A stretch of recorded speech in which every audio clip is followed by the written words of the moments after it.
La bonne équation? Chimie plus médecine, le tout multiplié par des entraînements, tu es sur la voie de la réussite. Vise le pass avec Isa. Voici une question du pass en UE1.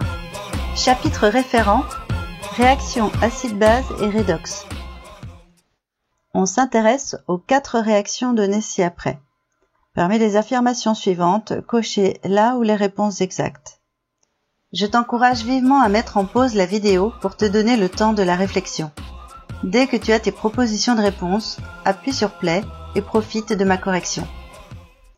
Donc on nous demande de choisir si ce sont des réactions acido-basiques ou des réactions redox. La particularité d'une réaction acido-basique est l'échange de protons entre 2 couples acide-base. Dans une réaction redox, c'est un échange d'électrons entre des couples réducteurs-oxydants. Proposition A. La réaction 1 est une réaction acide-base. Faisons un petit rappel sur les couples acido-basiques. Il y a 2 façons de définir les acides. La moins juste, c'est celle selon Brønsted qui dit qu'un acide est une espèce susceptible de céder un ou plusieurs protons, tandis qu'une base est une espèce susceptible de capter un ou plusieurs protons. Certaines molécules n'ont pas de protons et pourtant sont des acides et des bases. C'est pour ça que la définition selon Lewis est meilleure.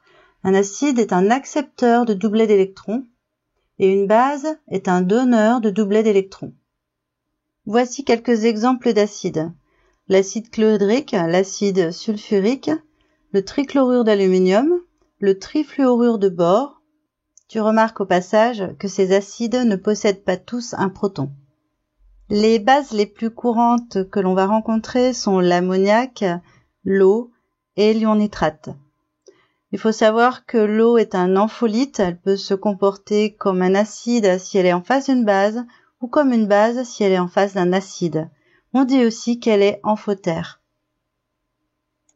Revenons à la réaction 1. NaNO2 plus HCl donne HNO2 plus NaCl. On va décomposer NaNO2 en Na plus NO2-, et HCl est en fait H plus Cl-. On voit que H+, a quitté Cl- en faveur de NO2-. C'est bien un échange de protons, donc la réaction est acido-basique. La proposition A est vraie. Proposition B. Les réactions 2 et 3 sont des réactions redox. Je t'encourage à visionner la vidéo 1.6b si tu as besoin de rappel sur la détermination du nombre d'oxydation.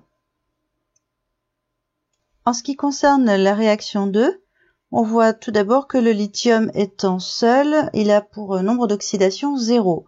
Ensuite, il se retrouve dans la molécule LiOH. Le nombre d'oxydation de l'oxygène est -2, celui de l'hydrogène est +1. Cela fait un petit total de -1. Pour compenser et avoir un nombre d'oxydation nul pour l'ensemble de cette molécule, il faut impérativement que le lithium soit de nombre d'oxydation +1. Le nombre d'oxydation du lithium a augmenté, la réaction 2 est une oxydoréduction. Concernant la réaction 3, il est intéressant de se préoccuper du manganèse qui va apparaître dans la molécule MnO2 et dans la molécule MnCl2. En ce qui concerne la première, l'oxygène ayant pour nombre d'oxydation -2, il y en a 2 dans la molécule, ça nous fait -4. Pour compenser et avoir un nombre d'oxydation égal à 0 pour l'ensemble de la molécule, il faut impérativement que le manganèse soit de nombre d'oxydation +4. Déterminons maintenant le nombre d'oxydation du manganèse dans la molécule MnCl2. Le chlore a pour nombre d'oxydation -1. Il est présent 2 fois dans cette molécule, ce qui nous fait un petit total de -2. Pour que l'ensemble de cette molécule soit de nombre d'oxydation nul, il est impératif que le manganèse soit, lui, de nombre d'oxydation +2. Le nombre d'oxydation du manganèse a baissé. La réaction 3 est aussi une oxydoréduction. Donc la proposition B est vraie. Proposition C. La réaction 3 est une réaction acide-base. Tu viens de constater avec moi que c'est une oxydoréduction. Donc ce n'est pas une réaction acido-basique. La proposition C est fausse. Proposition D. Dans la réaction 2, le lithium métallique est réducteur. Tu trouveras des rappels sur les termes d'oxydant, réducteur, oxydation, réduction, oxydé, réduit, etc. dans la vidéo 1.6c. Le lithium métallique voit son nombre d'oxydation augmenter, donc il est bien le réducteur. La proposition D est vraie. Proposition E. Dans la réaction 4, le dioxygène est réduit et l'ammoniac est oxydé. On va observer le nombre d'oxydation de l'élément azote. Dans NH3, l'hydrogène a pour nombre d'oxydation plus 1. Il est présent 3 fois, ce qui nous fait un petit sous-total de plus 3. Le nombre d'oxydation global de la molécule devant être égal à 0. Nous allons donc avoir un nombre d'oxydation pour l'azote qui est de moins 3.